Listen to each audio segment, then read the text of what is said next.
Today, let's talk about sleep. Hello everyone, welcome back. I have a question. Have you ever noticed that after a bad night's sleep, you usually forget things, your attention span is completely ruined, and also you can't focus, everything feels so heavy? This is not just tiredness, it's your brain telling you something very interesting. So today I'm going to explain to you why sleep is very powerful and important, and also how sleeps affect our memory and attention. And at the end of this video, I'm going to give you 3 tips that can help you improve your sleep, which will improve your working memory. So be with me till the end of this video, and if you like this video, share it with someone. So, how is sleep connected with our memory? First of all, sleep is not just resting, sleep is actually your brain cooling down, analyzing and organizing all the information from whole day and taking it from your short-term memory into your long-term memory where you can use it whenever you want. On the other hand, working memory is actually your short-term memory.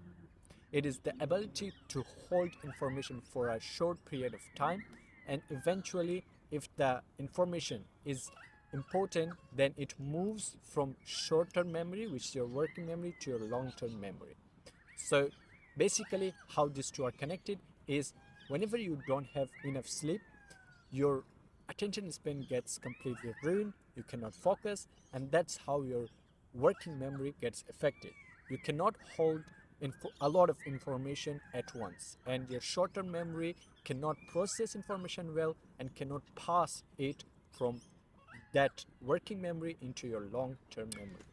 So, before moving forward, I have to explain to you the 4 stages of sleep, which is very important if you want to completely understand this video and get the most value out of it. Stage number 1, it is light sleep. It is when your body relaxes, your mind slows down, and you start going to sleep.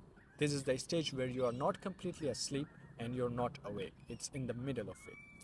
So, stage number 2, it is the memory transfer. So, this stage is also called non REM, which is rapid eye movement. And in this stage, you are taking memory from your short term memory into your long term memory that you have gained throughout the day. And this is the stage where your body relaxes, your body temperature goes down, and also your brain starts taking the information and arranging it the way it is supposed to be. Stage number 3, deep sleep. So at this stage, you are now completely asleep, your body is completely relaxed, your immune system is working and repairing all the bodily functions like your muscles and everything, and also at this stage, you are completely taking all the information into your long term and storing it for later use. And this is the most important stage. And sometimes when you wake up at this stage, you're completely confused because your brain is completely shocked because it was in deep sleep and suddenly you have awakened it and it's processing. And stage number 4, it is REM, which is rapid eye movement. It's actually when your eyes really moves fast under your eyelashes, and this is the place where we dream and everything happens. And usually this is the stage when you wake up.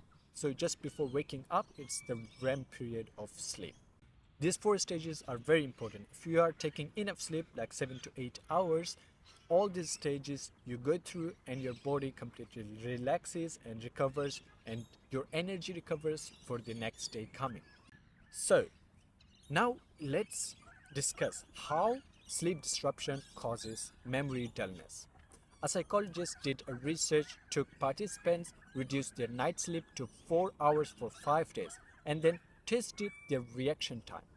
And afterwards, he noticed that after consecutively 5 days, reducing night sleep to 4 hours reduced their reaction time, affected their cognitive brain function, and also completely ruined their focus. So, basically, this research showed us that sleep is directly connected to our working memory, which is our short term memory. And how it works is basically that if you didn't have enough sleep, your sleep cycle completely gets disrupted and you don't get the sleep, the rest you want, and then your brain function gets affected. Three things that can help you improve your sleep, which will also improve your working memory. Number one is caffeine consumption. First of all, note down how much caffeine do you take, whether it's energy drinks or coffee. Take them and note them down that how much do you drink daily, and then notice if it is above one daily, you have to reduce it.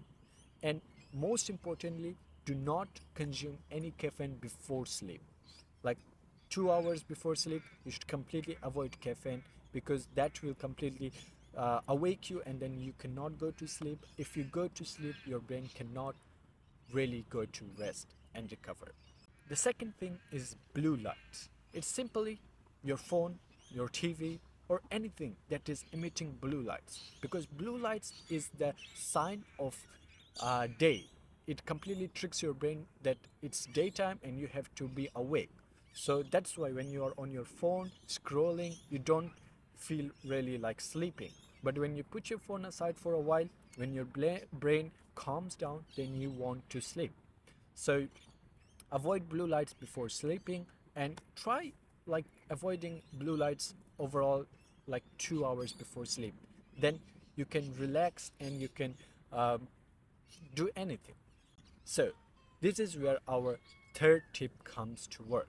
It is to do something that help you go to sleep. So basically prepare your mind and body for sleep. Take a book. Usually it is said that everyone who doesn't read book, they say, when I take a book, I fall asleep. So use that in your advantage. Before going to bed, read a book that really, it doesn't also help those who doesn't read book, also those who read book. It calms your brain down a little bit if you are holding a physical book and reading it. And it doesn't emit any blue light, that's why it's also good for your eyes and it doesn't disrupt your sleep cycle.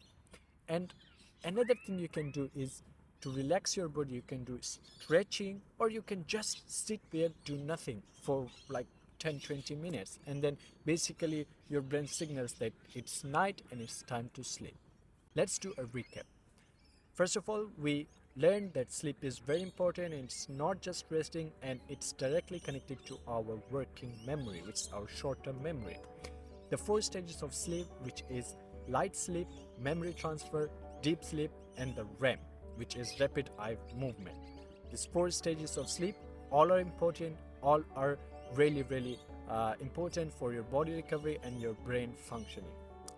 And then we discussed how sleep is directly affecting our working memory, a psychological research that showed us that reduction of sleep by 4 hours for 5 consecutive days affects our working memory, focus, attention, and also our working memory. Finally, we went through the 3 tips that is actually helping us to improve our sleep and working memory, which were caffeine consumption, not any caffeine before sleep, or reduce the caffeine consumption throughout the day.